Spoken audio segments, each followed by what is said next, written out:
नमस्कार। आज हम बात करने वाले हैं 1992 की एक बहुत बहुत यादगार हिंदी फिल्म दीवाना की। हमारे पास इस फिल्म की काफ़ी सारी जानकारी है, रिव्यूज़ हैं, कहानी का विश्लेषण है और कुछ मज़ेदार फैक्ट्स भी हैं। कोशिश रहेगी कि फिल्म की कहानी को समझें, कलाकारों का काम देखें, वो ज़बरदस्त हिट संगीत और बॉक्स ऑफिस पर इतनी बड़ी कामयाबी क्यों मिली। और हाँ, कुछ ऐसी बातें भी जो शायद कम लोग जानते हैं, खासकर ये कि कैसे इस एक फिल्म ने मतलब एक सुपरस्टार के करियर को लॉन्च किया, वो भी बड़े अनोखे तरीके से। तो चलिए शुरू करते हैं।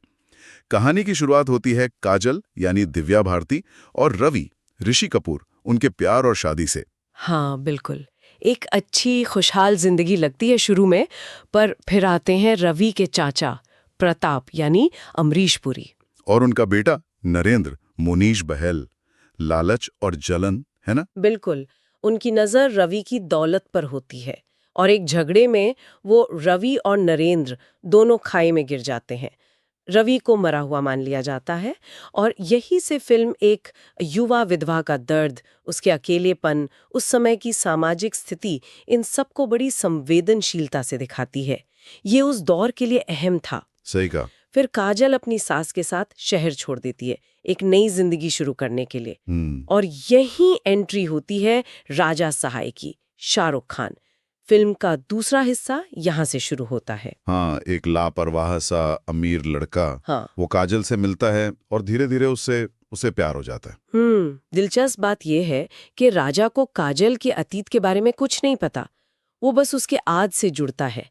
और काजल की सास, वही सुषमा सेठ जो पहले रवि की माँ थीं, वो राजा की अच्छाई देखकर इस रिश्ते के लिए हाँ कर देती हैं। तो यहाँ फिल्म सीधे सीधे विधवा पुनर्विवाह का मुद्दा उठाती है। हाँ, और उसे काफी पॉजिटिव तरीके से दिखाती है। बिल्कुल। लेकिन कहानी का सबसे बड़ा ट्विस्ट जब रवि लौट आता है। हाँ, घायल है, याददाश्त चली गई है पर जिंदा है। अब यहाँ एक अजीब सी सिचुएशन बन जाती है, काजल का पहला प्यार या उसका नया साथी। ये स्ट्रक्चर बहुत ही अनोखा है। ऐसा लगता है जैसे दो अलग अलग फिल्में जोड़ दी गई हों। सही। एक हिस्सा पूरा ऋषि कपूर का, दूसरा शाहरुख खान का, और आखिर में क्लाइमैक्स में चाचा प्रताप को हराने के बाद रवि खुद अपनी जान दे देता है ताकि काजल और राजा एक हो सकें। हाँ, लेकिन इस सब में सबसे ज्यादा चर्चा हमेशा शाहरुख खान तो डेब्यू की होती है। हाँ, ये उनकी पहली रिलीज हुई फिल्म थी। लेकिन अजीब बात यह है, और ये कई लोग शायद नोटिस ना करे पहली बार में, कि वो फिल्म के पहले घंटे में है ही नहीं। कहीं भी नहीं। उनकी एंट्री इंटरवल के ठीक बाद होती है। किसी नए एक्टर के लिए बहुत ही अलग किस्म का लॉन्च था। बिल्कुल। सुनने में तो ये भी आया था कि ये रोल पहले अरमान कोहली को ऑफर हुआ था। अच्छा। हाँ, पर उन्होंने मना कर दिया। सोचिए। कमाल है। आमतौर पर तो डेब्यू करने वाला हीरो शुरू से आखिर तक सेंटर में रहता है, पर शाहरुख की एंट्री इतनी देर से हुई और कहते हैं कि उन्हें इस फिल्म के लिए सिर्फ 75,000 रुपीज मिले थे। बस उस जमाने के हिसाब से भी कम है ये तो। हाँ, काफी कम। शायद मेकर्स को भी अंदाजा नहीं था कि वो इतनी बड़े स्टार बनेंगे। लेकिन जितनी देर भी वो स्क्रीन पर रहे, उन्होंने जो एनर्जी दिखाई, जो ताजगी थी, उसका असर दर्शकों पर तुरंत हुआ। और दिव्या भारती, वो तो सिर्फ 19 साल की थी उस वक्त, पर सुपरस्टार थी। हाँ, उनकी पॉपुलैरिटी जबरदस्त थी। उनकी और शाहरुख की जोड़ी, वो केमिस्ट्री फिल्म का एक बड़ा हाईलाइट बनी। शायद इसीलिए फिल्म का दूसरा हाफ ज्यादा पॉपुलर है। और संगीत, उसे कैसे भूल सकते हैं। नदीम श्रवण का दौर था वो। बिल्कुल। और दीवाना का म्यूजिक तो बस छा गया था। समीर के लिखे गाने, ऐसी दीवानगी, सोचेंगे तुम्हें प्यार, तेरी उम्मीद तेरा इंतजार, क्या गाने थे, हर गाना हिट। खासकर शाहरुख का एंट्री सॉन्ग कोई ना कोई चाहिए प्यार करने वाला, वो तो आइकॉनिक बन गया। हाँ, आज भी बजता है वो गाना। बिल्कुल। और इस एल्बम ने न सिर्फ खूब बिक्री की, बल्कि नदीम श्रवण को लगातार तीसरा फिल्म फेयर दिलाया बेस्ट म्यूजिक के लिए, आशिकी और साजन के बाद। तीसरा लगातार? हाँ, ये दिखाता है कि उस दौर में उनका कितना दबदबा था संगीत पर।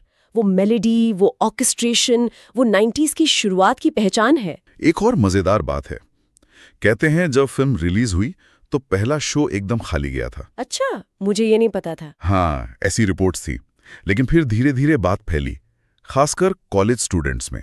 वर्ड ऑफ माउथ बहुत स्ट्रांग था लगता है। और फिर थिएटर भरने लगे। और फिर फिल्म रुकी नहीं, 50 हफ्ते चली सिनेमा में। Golden jubilee. गोल्डन जुबली बहुत बड़ी बात थी। हाँ जी, और ये 1992 की दूसरी सबसे ज्यादा कमाई करने वाली फिल्म बनी, अनिल कपूर की बेटा के बाद। हिसाब से एक थोड़े मुश्किल विषय, विधवा पुनर्विवाह, उसको मेन स्ट्रीम में लाने की कोशिश की। हाँ, भली रोमांटिक ड्रामा के अंदाज में। बिल्कुल। इसने शाहरुख खान जैसा सितारा दिया, जिसने इंडस्ट्री को बदल दिया, और इतना यादगार संगीत दिया जो आज तक पॉपुलर है। हालांकि कुछ लोग ये भी कहते हैं कि कहानी में इतने सारे मोड़ और दो अलग प्रेम कहानियों को फिट करने में कुछ किरदारों को, शायद ऋषि कपूर के किरदार को, उतना स्पेस नहीं मिला। हाँ, उनका अचानक वापस आना और फिर अंत में वो त्याग थोड़ा जल्दबाजी में लगता है, शायद कहानी को जल्दी खत्म करने जैसा। हो सकता है, लेकिन फिर भी कुल मिलाकर देखें तो दीवाना एक लैंडमार्क फिल्म तो है ही। मनोरंजन तो भरपूर था, साथ ही बॉलीवुड पर इसका असर बहुत गहरा रहा। सही कहा, चाहे वो शाहरुख का करियर हो, नदीम श्रवण का संगीत हो, या फिर उस समय एक सामाजिक मुद्दे को छूने की हिम्मत। बिल्कुल। यहाँ एक सवाल मन में आता है कि उस समय जब समाज शायद आज से ज्यादा बंदिशों वाला था, विधवा पुनर्विवाह को इतने पॉजिटिव दिखाना कितना असरदार रहा होगा? क्या लोगों ने इसे सिर्फ एक फिल्मी कहानी माना, या इसने सच में किसी की सोच को थोड़ा बदला होगा? सोचने वाली बात है। और क्या आज के दर्शक, जो शायद ज्यादा तेज कहानियां पसंद करते हैं, वो इस तरह के दो हिस्सों में बटे हुए स्ट्रक्चर से कनेक्ट कर पाएंगे? ये भी एक सवाल है।